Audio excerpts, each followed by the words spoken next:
of the chapter is Three True Friends. अब हम इसमें 3 दोस्तों की कहानी पढ़ेंगे. Once a turtle, frog, and rat were great friends.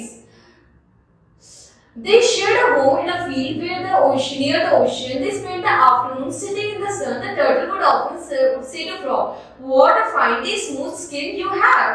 How it shines!" जो ये 3 दोस्त होते हैं, ये जंगल में एक साथ बैठते हैं, बातें करते हैं, खेलते कूदते. तो एक दिन जो टर्टल होता है वो पूछता है फ्रॉग से पहले की तरह कि तुम्हारी जो ये स्किन है इतनी स्मूथ कैसे, इतनी शाइन कैसे करती है. तो frog would say in return, and you know, no one has a smoother and shiny shell than you. The frog भी इसके साथ कहता है, हाँ तुम्हारी स्किन बहुत ही ज़्यादा shiny और smooth है. Then frog or turtle would admire rat's tail, which was covered with long shiny fur. इतने में वो दोनों मिलकर फिर चूहे की तारीफ करते कि तुम्हारे फर भी बहुत ही ज़्यादा सुंदर और shiny है. Thus they passed many hours drinking tea and eating the good things they had gathered from their field. अब जो अपनी फील्ड से कुछ लेकर आते हैं सब एक साथ खाते पीते हैं. Then one night a terrible flood covered the field. Turtle and frog were in no danger because they could swim very well. But rat would have drowned if he had not secured the forest and climbed a tall tree. अब एकदम से जो जंगल में एकदम से बाढ़ आ जाती है, लेकिन जो कहते हैं इसके बाकी के दोस्त होते हैं वो रेड के अलावा बाकी 2 दोस्त चल लेते हैं. टर्टल और फ्रॉग पानी में तैर सकते हैं बट रेड नहीं कर सकते. तो जब तक अगर वो बड़ी सी ट्री के ऊपर पेड़ के ऊपर नहीं चला तो वो मर सकता है. There he met a beautiful lady rat who thought he was very handsome. She especially admired his fine furry tail. After a time, they have married. The rat built a nicely house for her. इतने में चूहे को एक बहुत ही सुंदर nice मिलती है. उन दोनों को प्यार हो जाता है, उनकी शादी हो जाती है. वो उसके लिए एक सुंदर घर भी बनाता है. Meanwhile, the water level went down, and one day Rat decided to see what had become of his old friends. अब जैसे जैसे पानी का स्तर नीचे आता है, चूहा जो होता है वो जाता है अपने पुराने दोस्त के घर कि उनका क्या चल रहा है. The flood had destroyed their home, but soon he found a frog and turtle living nearby. Friends, he said, "I'm very glad to see you." तो देखता है कि उनका घर तो सब उजड़ गया, लेकिन वो एक तालाब के पास होते हैं. कहते हैं मैं तुम्हें देख के बहुत खुश हुआ. And we are glad to see you, they said. We are afraid you might have drowned in the flood. वो दोनों कहते हैं हमें लगा था तुम फ्लड में बह नहीं गए हो, हमें तुम्हें देख के बहुत खुशी हुई. No, replied Rat. I escaped the forest. Now I have a new house and a lovely wife. Wouldn't you come and meet her? तो वो उन्हें बताते चूहा, नहीं मैं बच गया था, मैंने बहुत ही सुंदर घर बनाया, मेरी एक बीवी भी है. आओ चलो मैं तुम्हें उनसे मिलाता हूँ. Gladly they said. Soon they were all on their way to the forest. When they reached Rat's house, they saw that it was very high in the tree. We cannot climb up there. वो जैसे उसके घर के पास आते हैं तो बहुत ऊंचे पेड़ पे, हम तो इतना ऊपर चढ़ ही नहीं सकते. Rat felt terrible, but he thought a minute and said, "I know you cannot hold to my tail, but your jaws, and I can pull you up to the tree." तो वो कहते हैं कि तुम एक काम करो, अपने दांतों से मेरी टेल पकड़ो और मैं तुम्हें ऊपर चढ़ाता हूँ.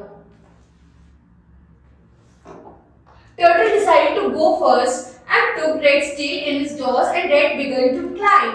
Frog watched from the ground and they neared the top. Rat called his wife, "Look dear, I have brought you my friends to visit." अब जो सबसे पहले जाता है टर्टल, जो उसकी पूंछ पकड़ के ऊपर जाता है, वो अपनी बीवी से देखो मैं अपने दोस्तों को तुमसे मिलाने आया हूँ. Oh hello, said his wife to the turtle, forgetting where he was. Turtle opened his mouth to say hello. Of course, when he did this, he loosened his hold and scattered all the hair of Rat's fine tail before he fell to the ground, which a loud stung. जैसे ही उसने की बीवी ने उससे hello कहा, जो rabbit है वो भी हेलो, टर्टल है वो भी हेलो करने लगता है. तो वो ध्यान देता है, उसने उसकी पूंछ पकड़ रखी थी और वो धम देने से नीचे गिर जाता है. Turtle landed with such a force that his once smooth shell was covered with a crack. और वो इतनी जोर से गिरता है जो टर्टल है कि उसकी जो शेल होती है उसमें क्रैक आ जाता है. Frog was shocked by the sight that his eyes blurred out and what stood up all over his skin. और इसे देख के जो रैबिट होता है वो बहुत ज्यादा शॉक में चला जाता है. Everyone hurried to the foot of the tree to see if Turtle was hurt. "I am not hurt," he cried, "but all my shell is ruined." वो कहता है मुझे दर्द तो नहीं हुआ लेकिन मेरा सारा शेल टूट गया. वो बहुत ही रोने लगता है. Frog looked at him with his bulging eyes. "Not at all. I think your shell is much more interesting now than when it was smooth.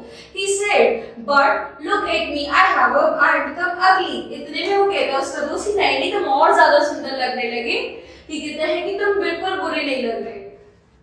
No, this said Turtle, I like your bumpy skin. And just think, when you're swimming in the pond, you will be able to hold your eyes above the water. Don't you see? This is much better. तो सब एक दूसरे को मिलकर बहुत उत्साह, नहीं तुम बहुत सुंदर लग रहे हो, नहीं तुम ऐसे सही कर सकते हो, तो अपनी देखो तुम्हारी फर कितनी सुंदर, तुम्हारी शेल कितनी सुंदर होगी, तो वो एक दूसरे को प्रोत्साहित करने लगता है. But Red was most upset. My beautiful wife wouldn't love me anymore without any fine furry tail. He waited. लेकिन सबसे ज्यादा दुखी चूहा होता है कि तो मेरी बीवी तो मुझसे प्यार ही नहीं करेगी, मेरी सुंदर सी जो टेल थी पूछती वो तो सब खराब हो गई है. Don't be silly, replied his wife. I will always love you for what you are, not what you have looked like. And so you see, they got used to how they look and remain friends for life. तो अब उसकी बीवी भी उसकी कहती नहीं मुझे तुम जैसे हो मुझे तुम वैसे पसंद हो. इस तरीके से सब एक दूसरे के साथ हंसी खुशी प्यार से रहने लगे. इससे हमें क्या सीखा, जब हम किसी से प्यार करते हैं, जब हमारे दोस्त होते हैं वो हमें अच्छे और बुरे दोनों वक्त में हमारे से प्यार करते हैं, हमारे साथ रहते हैं. Thank you.